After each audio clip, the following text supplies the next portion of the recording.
Seguimos entrevistando a los candidatos a presidente del PLRA y está con nosotros el ingeniero Carlos Bündner. ¿Cómo le va, Carlos? Gracias por estar en Minuto Digital. Gracias a ustedes por invitarme a este programa. Que nos ha traído 1 millón de guaraníes que son emitidos por el Banco Moral del PLRA. No sé si ahí se puede ver. En realidad son 1 millón de pesos liberales. Ah, 1 millón de pesos liberales. Con la foto del máximo líder de Paraguay, según mi criterio, debido a que gracias a este señor, inclusive los colorados pudieron acceder al poder porque él le dio cabida de vuelta como gran demócrata y gran administrador que fue. Este es un orgullo para el Paraguay haberlo tenido a este señor, Eligio Ayala. Primero contame un poco quién sos y por qué te presentás a candidato a presidente. Soy un empresario del rubro de la química principalmente. Me conoce mucho por el tema del biodiesel, haber impulsado, haber conseguido la ley de mezcla, inclusive la mayor inversión hasta la fecha en ese rubro, que obviamente con este gobierno está parada. Porque apareció una empresa llegada al gobierno que están vendiendo biodiesel, a mí me dejaron de lado. Aparte tengo un hotel rural, que es un hotel ecológico, donde hago un esfuerzo grande de tratar un poco de darle trabajo a la gente de Atirá. Y aparte de eso, una empresa de productos químicos que le doy trabajo a como a 5.000 personas que compran productos concentrados y vuelven a vender, ¿verdad? Porque lastimosamente ese sistema semi-informal es el único que puede mantenerse de alguna manera para generar puestos de trabajo en este país. ¿Y cómo surge esto de ser candidato a presidente del PLRA? ¿Se te ocurre a vos? ¿Te vienen a buscar? ¿Cómo es No. Del movimiento Eligio Ayala. Desde hace mucho tiempo, y un poco por mi vocación, soy político, fui político y quiero llegar en algún momento a ser, digamos, uno de los dirigentes del país. De hecho, que ocupé cargos importantes. Yo estuve como viceministro de Minas y Energía, un poco por mi actividad partidaria en el partido de años, que me esforcé siempre en ayudar a los candidatos. ¿Y eso en qué época fue? Con el gobierno de Lugo. Cuando asumió Lugo, entonces Efraín Alegre fue como ministro y a mí me convocaron de otro grupo y estuve casi un año como viceministro, hasta que tuve peleas internas y por motivos absolutamente, ¿cómo te iba a decir? Tontos, ¿verdad? Entonces me sacaron, pero mi mayor pecado fue haberle intervenido a Mateo Valmelli por el hecho que se bajó sin permiso 3 metros del embalse de Itaipú y le llevé una partida de ingeniero, hizo un informe donde se demostraba el mal trabajo que se había hecho sin beneficio. O sea, no era un mal trabajo, sino que cómo se hizo eso estuvo absolutamente podrido como se hizo. De la parte política, cuando fui estudiante, orgullosamente nosotros formamos un frente estudiantil que le ganó a la dictadura en su momento. Sí. Son historias para escribir un libro, cómo fue.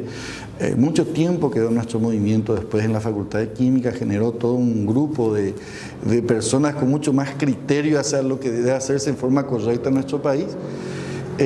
Motivo de eso, yo fui muy marginado. Después que cayó el gobierno, me presenté para una beca, gané esa beca, pero ya casi no me fui porque yo estaba perseguido en la época en la Universidad Nacional por mi actividad estudiantil. ¿Y cómo llegás a la arena política? Porque fui afiliado al Partido Liberal, estuve como convencional en un periodo, después me candidaté varias veces a cargos como la Intendencia de Asunción, en una interna.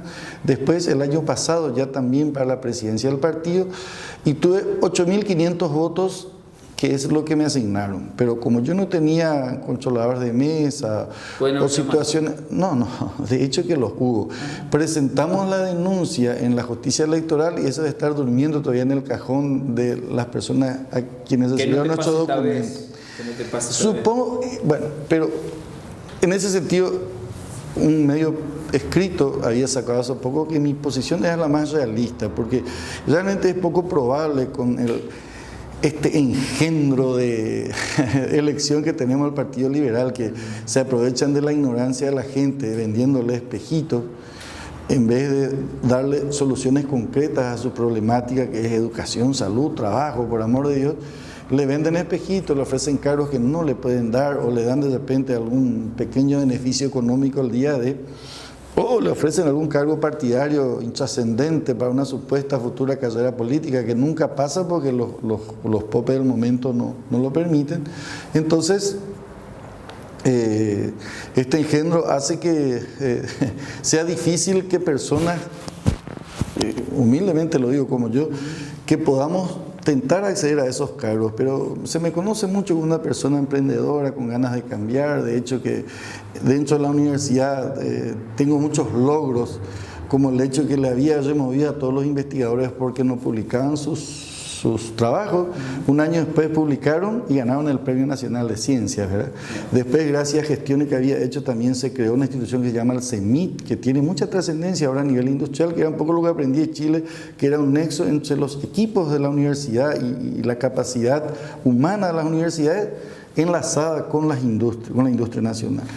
Pero ese tipo de cosas te puede dar la pauta de mi intención política, mi capacidad de cambiar las cosas.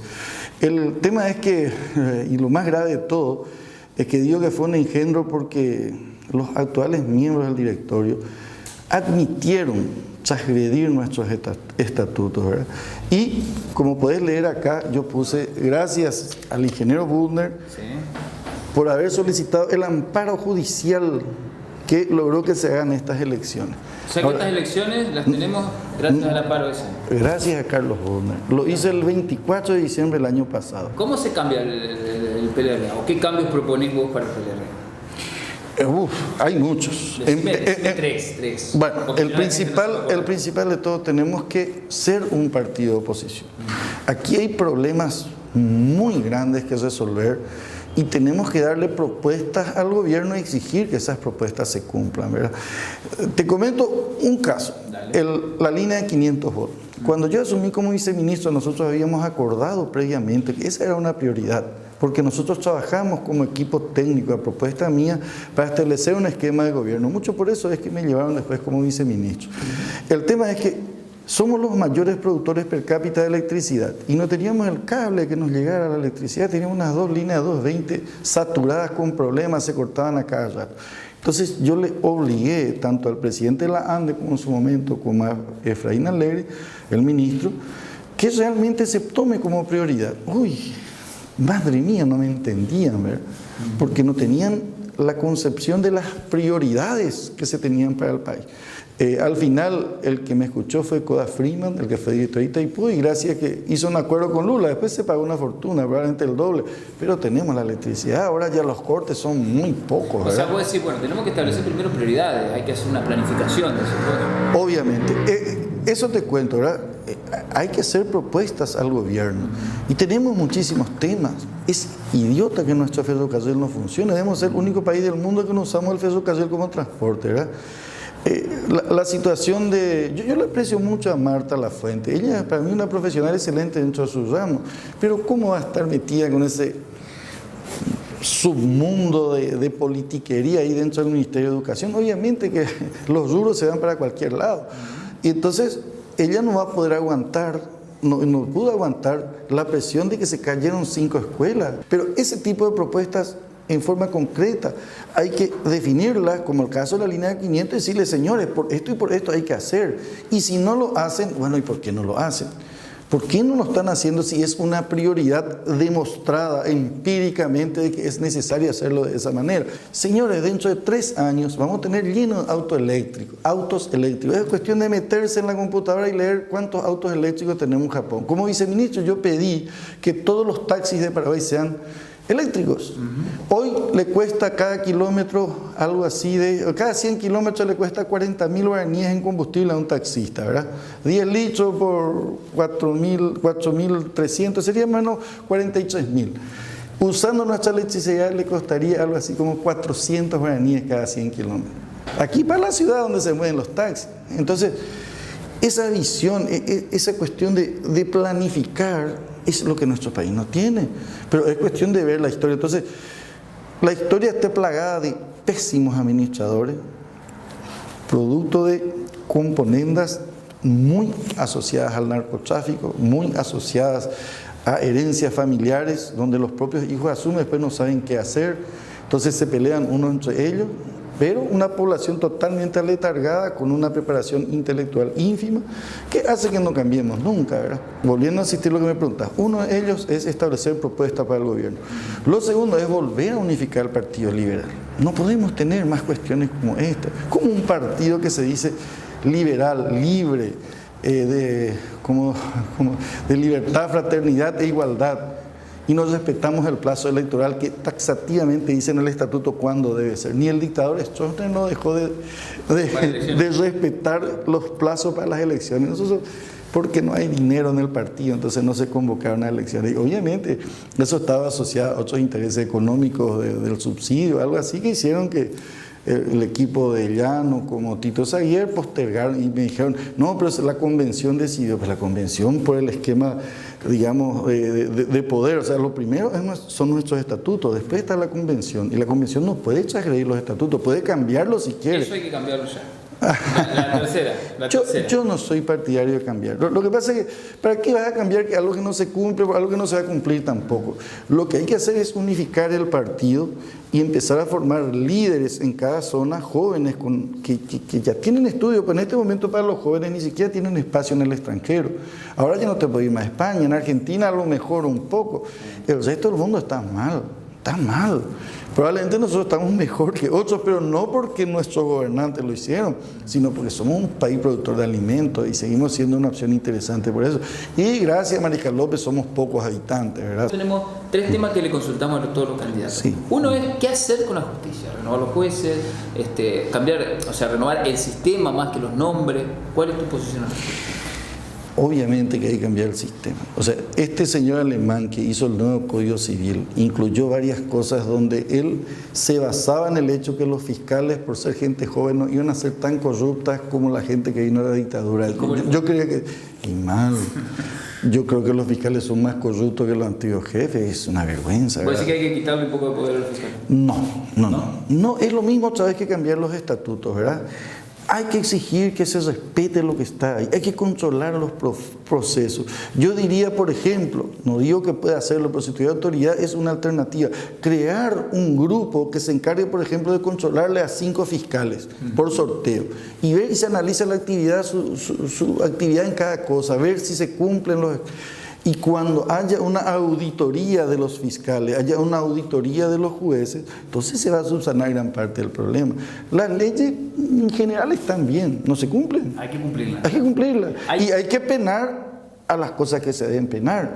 Entonces, si nosotros continuamos con este esquema donde el que tiene dinero compra lo que quiere, y incluidos fiscales. Oigan, yo tuve un caso terrible, ¿verdad? Con un fiscal que le mandé al jurado de enjuiciamiento, ¿verdad? Tenía todas las pruebas del jurado y dije, no, él obró correctamente, ¿verdad? Y no puede hacer más nada.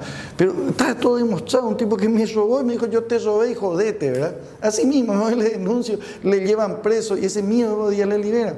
Además tuve que contratar policías retirados para que le lleven preso, imagínate vos, ¿verdad? Hay otra cuestión también, que es el conflicto que actualmente hay en el país, en el norte. ¿Cierto? ¿Qué hay que hacer para solucionar ese problema? ¿Hay que mandar al ejército como hace este gobierno? No. ¿Hay que construir escuelas, hacer hospitales? ¿Qué es lo que hay que hacer? ¿Dialogar con los que están, digamos, en la clandestinidad? ¿Qué es lo que hay que hacer? Yo tengo mi opinión. ¿Sí? Yo tengo mi opinión. Es la que queremos conocer. Probablemente no voy a vivir muchos días más si es que la digo, ¿verdad?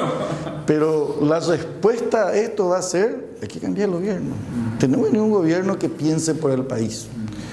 Sencillamente, es inadmisible que esa gente no esté apañada por alguien poderoso que les cuente cuando es necesario. Y el resto del tiempo, porque son gente relativamente decente. Lo que sí, yo creo que esto fue todo contra Lugo, ¿verdad? Porque a Lugo políticamente le frenaron. Yo no soy luguista, lo aprecio a ese señor, creo que fue el que nos logró como liberales volver un poco al gobierno. Pero al ponerle a ese grupo, supuestamente con ideología marxista, que empieza a hacer cosas que ya no se veían aquí, como secuestro, ese tipo de... no se vio en la dictadura, da la imagen al pueblo de que eso es lo que vamos a sufrir teniendo un gobierno marxista, uno de izquierda. Entonces, ¿y quién se beneficia con eso? Y los de derecha, obviamente. ¿Y por qué no se les atrapa, verdad? Y bueno, no sé. ¿A vos te parece lógico no se lo haya atrapado todavía? Es una cuestión, ¿cómo te voy a decir? Una cuestión que debe analizarse en profundidad. En Paraguay, yo conozco casi todo el país. Algunas partes del norte de Paraguay no pude todavía visitar. Pero la gente paraguaya es muy buena, es muy accesible, muy trabajadora, pero necesita realmente alguien que le guíe porque no tiene la preparación intelectual. Ellos saben todo. Cuestión de irte en esa zona a averiguar qué es el EPP, dónde está, qué hace. Hemos estado más de una vez. Hay como una especie de debate, hay un debate en el PLRA, ¿de dónde se ubica el PLRA ideológicamente? ¿Dónde lo ubicás vos? Vos acá trajiste un billete donde está Eligio Ayala, que también es objeto muchas veces de discusión. ¿Qué era Eligio Ayala? ¿Si la izquierda, si la derecha, si manita? Yo creo que esas ideologías que fueron definidas en su momento ya están muy tergiversadas. De hecho, que la famosa de mi ex compañero en el IAE, Camilo, el bolivarianismo del siglo XXI, algo así, no, perdón, algo así, ¿verdad? El socialismo del siglo XXI, perdón, el socialismo. Es, como te iba a decir, una deformación de lo que debería ser el socialismo, que no es tan agobiante como sería el comunismo, ¿verdad? Dicho sea de paso, hay que leer un poco qué es el comunismo y cómo nació. El comunismo nació aquí en Paraguay con los jesuitas y hasta ellos financiaron a Marx y a Engels para que hagan sus manifiestos, ¿verdad? Eso está en la literatura, es cuestión de leer y entender cómo fue, ¿verdad? Ahora, el concepto de una comunidad como la jesuita es lógico, para el futuro va a ser obviamente la única manera que podamos coexistir. Hay que mirar a la China nomás, cómo vas a manejar 1.600 millones de personas con un poder central así, o como un 6, no sé, que ya no se justificaría por los derechos humanos que tenemos, ¿verdad? Entonces, en este momento el Partido Liberal, como partido de centro que debería ser, ¿verdad?, prácticamente no le podés poner una ideología. Vos le tenés a Paco Bab con su grupo por un lado, a Efraín, que no lo entendés demasiado. Laíno era un socialista, ¿verdad? Digamos, ¿cómo le diríamos? Un liberal muy de izquierda, ¿verdad? Pero no se aplica más, ¿verdad? O sea, es una jerga que en un momento dado tuvo su importancia. En este momento todos los intereses son económicos, ¿verdad? Porque la gente ya está por el poder mismo, entonces ya busca lo que sea, ¿verdad? Entonces se pone una camiseta de algo, pero en realidad lo que quiere es tener votos y tener plata, punto. Entonces, la ideología como tal, de hecho que aquí no existe. Para más, los paraguayos no leen, ¿verdad? Yo te doy esta propaganda que te estoy dando de mi candidatura y probablemente vos no leíste todavía acá esto porque no leemos nosotros, ¿verdad? A lo mejor no tuviste tiempo, pero después leerlo con tranquilidad. Ese es el tema, porque no leemos. Entonces, concientizar a los paraguayos con el nivel intelectual que se tiene actualmente, y no se puede, ¿verdad? No se puede, ¿verdad? Vos tenés que arreglarlo y tratar de encaminarlo lo mejor posible a que sea como la época de Francia, que ellos produzcan. El campesino paraguayo no puede ser pobre, por amor de Dios. Muy bien, estuvimos con Carlos Büttner. Muchas gracias, Carlos, por haber estado en Ñandutí Digital. Esperamos tu afiliación en cualquier momento. Bueno.